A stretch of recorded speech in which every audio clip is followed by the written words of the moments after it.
Floating nuclear power plants were never supposed to be controversial. During Arctic deployments, these platforms stopped being treated like infrastructure and started being seen differently. Because if you can move a nuclear reactor almost anywhere in the world, anchor it offshore, and power whatever you place next to it, this isn't just electricity anymore. Remove the need for land-based infrastructure, and you remove one of the biggest limits on where power and presence can exist. Now it's about what becomes possible once you can show up and stay there. They solve a simple problem. How do you power places where building anything permanent barely makes sense? On paper, it's elegant.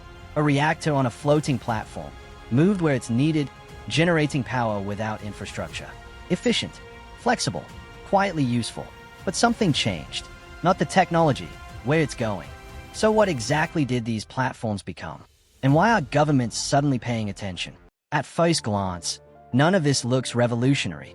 Floating nuclear plants have existed for decades, mostly as niche solutions for places too remote or expensive to connect to a grid. For a long time, they stayed exactly that, limited, practical, and largely irrelevant to bigger strategic questions. But then Russia deployed one, the Akademik Lomonosov, a working floating nuclear plant in the Arctic, powering regions where permanent infrastructure would be slow and costly to build. At first, it makes sense. But this is where things start to shift. Because the Arctic isn't just remote, it's strategic. Once that platform is in place, it doesn't just power a town, it enables activity that wasn't viable before. Ports, industry, surveillance, long-term operations. And the question changes. It's no longer can you generate power here.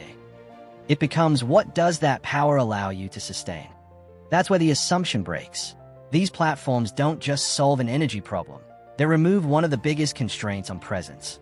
Normally, operating in extreme environments means building everything from scratch. That takes time, money, and political commitment. This compresses all of it into a single deployable platform. And once it's there, staying there becomes much easier. Because if you can bring power with you, you're no longer limited by where infrastructure exists. You're limited by where you choose to go. And that's where this stops being a technical solution and starts becoming a strategic one. If that shift is real, then the technology isn't the story. It's what disappears because of it. Until now, power has always been tied to place. You build a plant, then a grid, then everything around it.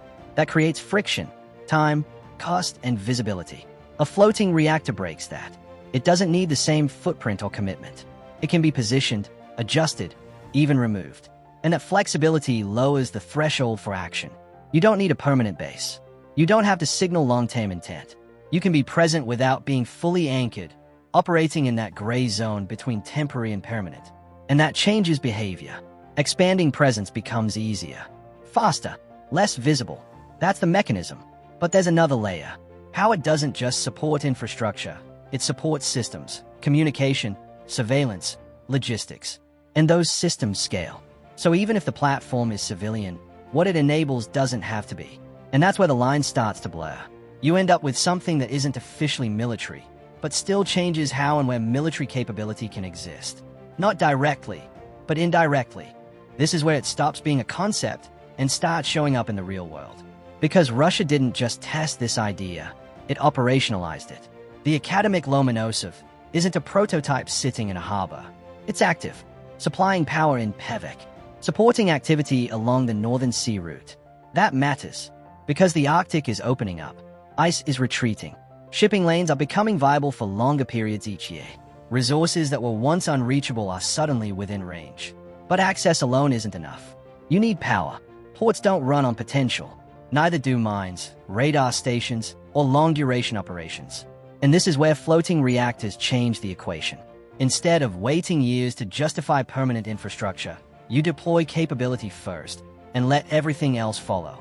Power becomes the enabler, and once it's there, activity accelerates. More ships, more logistics, more presence, which turns a seasonal route into something closer to a system. That's a shift. But it doesn't stop with Russia. China has been watching closely and moving. State-owned companies have been developing their own floating reactor designs, not as isolated experiments, but as part of a broader push into offshore infrastructure in contested maritime zones. The South China Sea, artificial islands, energy hubs that don't rely on vulnerable supply chains. The logic is the same. Bring power with you, and you remove the need to build it from scratch in places that are politically sensitive, geographically difficult, or deliberately ambiguous. And that ambiguity matters, because once a platform is offshore, anchored but not quite permanent, it becomes harder to categorize. Is it civilian infrastructure, energy support, or something that quietly extends operational reach? That uncertainty isn't a flaw. It's part of the advantage. It complicates response.